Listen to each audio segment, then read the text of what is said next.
In today's episode, we are learning how to cook a beef roast just like Grandma. This is a core cooking method every home chef needs to have in their repertoire. We're learning how to roast a beef roast in the oven. I'm also going to break down how to make it in the slow cooker and Instant Pot as well. So let's get started. The first step in making a perfect beef roast in the oven is going to be to salt the beef in advance. Ideally, you would do this overnight.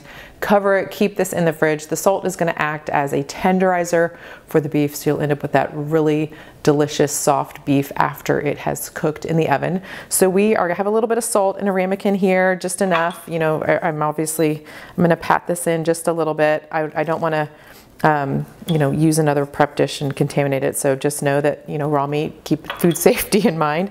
So we're just going to generously salt and press in all 4 sides of the roast. Some beef roasts require being tied together. And the reason to tie them together is to really create an even cook for the roast as it's in the oven. It's going to cook in the oven for a long time. Because this is fairly uniform, I'm not going to tie it. It would be just one less thing to have in your kitchen, but if you don't, that is okay. We are going to salt this, and then you can cover it with some plastic wrap and keep this in the fridge overnight, and that is going to allow that salt time to tenderize the beef. Before we brown the beef, we want to make sure it is nice and dry. Any extra liquid will create a little extra steam, and that will just pull out more juices than we want to happen. So we're just going to pat all sides of this dry, and then we're going to move over to the stovetop and get the skillet screaming hot, and then we'll get this guy browned. Next, we're going to add a tablespoon or 2 to a large stainless steel skillet, and we're going to get that oil screaming hot. You're going to want to make sure the oil is covering as much of the surface as possible in a thin layer, so probably closer to 2 tablespoons. And as this oil heats up, it will begin to smoke, and that's when we know it's time to add our beef roast into the skillet. So as the oil heats up, it will get thinner. This is much thinner than when I first poured it in, and then we are now waiting for it to smoke. And I have my tongs ready to go, and we're gonna get the nice sizzle in this skillet. You can almost smell that it's about to smoke. You can also flick water in it, but step back because it will pop a little bit. I think this is about ready for this beef.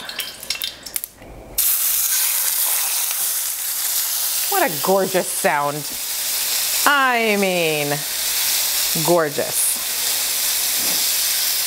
I'm gonna flip all the way to the other side first. Oh, look at that nice golden crust. The reason that we're doing this is to get this nice crust. It adds a little depth of flavor.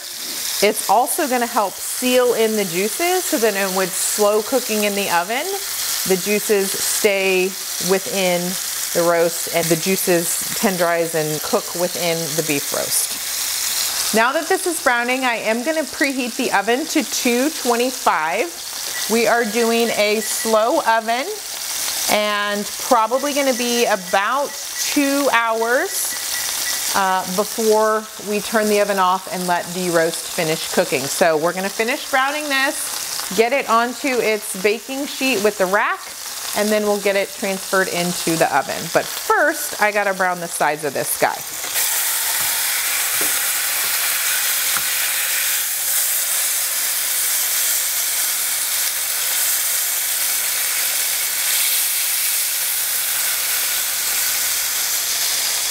Okay, we kicked that heat off. We got the sizzle still going. We're gonna bring this over here so that we can then get it transferred onto the baking sheet and rack. Oh my goodness, look at how gorgeous that is. Oh, love it. Now that our beef roast is beautifully browned, we're gonna transfer it to a rack and a baking sheet. Now you could of course use, if you have a roasting pan that has like a V-shaped rack, you could absolutely use that. But if you don't have that and you don't want to buy that, you can just use a metal baking, like a cooling rack and a rimmed baking sheet, just like you see here. Just a really quick, easy option with things you probably already have. Make sure that this is fully metal and not like coated in anything, because you don't want it to melt in the oven. That would be a disaster. So we're gonna just transfer this beef roast. We've got the roast now on the rack. The rack is gonna help with the even heating. The heat's gonna be able to get underneath of that. It's also gonna preserve the crust that we just created by browning it in the skillet. Now that our roast is on the rack, it's time to get it in the oven, and I want you to think low and steady. Kind of like, slow and steady wins the race. Well, low and steady wins the beef roast, my friend. That's what we're gonna do. I'm holding a meat thermometer because this is gonna be your best friend. Cooking meat in the oven like this, long and slow, you're really gonna rely on the internal temperature of the meat. And the timing is also gonna depend on how large the roast is. Of course, a larger roast is gonna take a little bit longer. For today, I'm going for a medium roast. So I'm gonna look for an internal temperature of 125. Then I'm going to turn off the oven and let the oven, as it cools down, continue to cook the meat at that slow and low rate that we're looking for until it reaches an internal temperature of 140. If it doesn't reach the 140 internal temperature after that 30 minutes, you can go ahead and leave it in that warm oven for another 20 minutes. If you have to turn it back on for a couple of minutes, like 5, turn it back on to 225 for 5 minutes until it reaches that 140 degree temperature for that medium roast. You do not want the oven to get too hot ever, because that is going to dry out your roast, and that's a no thank you from me.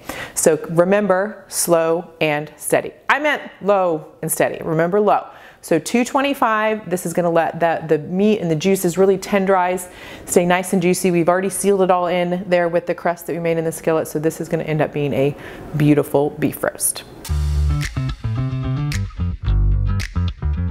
While we wait for our beef roast to finish up, I'm gonna mix up a quick sauce that we can pour right over the top. It's really delicious.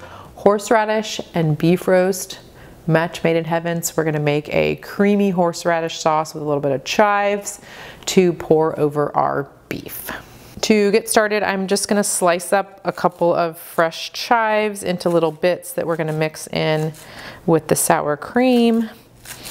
And then we're going to whisk in the milk, the horseradish, and some garlic.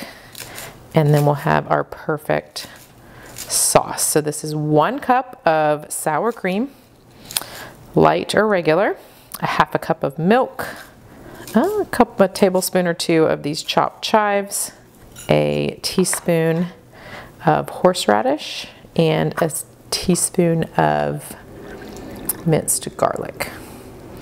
I should have picked a bigger bowl. I'm just going to be very dainty about this whisking, don't mind me. It'll incorporate, just give me a second. Okay. We're just adding the milk to thin out this sour cream so it's a little more pourable. If you wanted a thicker, more dollopy version, you could just skip the milk here, but definitely don't skip the garlic, horseradish, or chives. There we go. Okay, just a little dainty. So let's see here, horseradish, chives, and garlic. I'm gonna always go heavy on the garlic, y'all know me. All right. Let me just mix that in. That beautiful green right in with our sauce, and this is just going to be a perfect complement to the beef roast that we have cooking in the oven.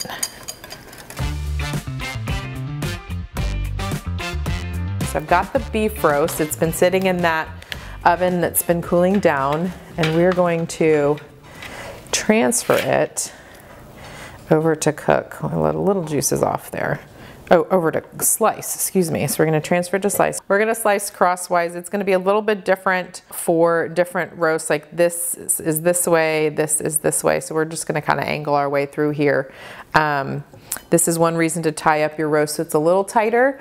Also, a round roast or a rump roast is going to also hold a more cylindrical circular shape as well. Look at how gorgeous this is. It's just perfect. Look how beautiful. We're gonna keep slicing down. I might go a little bit of a thicker slice here, and then we will add them to a plate and get our perfect horseradish sour cream sauce added on top. Okay, I've trimmed up the beef a little bit with some of those fattier sections, and then I'm just gonna plate a couple of pieces. I'm just going to drizzle some of our horseradish chive sauce right over the top. And then you have this magical beef and sauce ready to go. So here we have our perfect oven beef roast with the sour cream and horseradish sauce drizzled over the top. You can also make a fabulous beef roast in the slow cooker or the Instant Pot. A slow cooker, you can do the same process where you brown all the sides and then transfer it to the slow cooker with any other sauces or vegetables or whatnot, and then slow cook on low for 8 hours or high for 6 hours. The beef roast will be fully cooked through. It'll be more of a well done, but the slow cooker does a really great job of softening and tenderizing the meat because of how it is slow cooking. In the case of the oven, we slow cooked it at 225 for a couple of hours. In the slow cooker, it's going to be also a lower temperature, but a longer period of time, so it will be fully cooked through.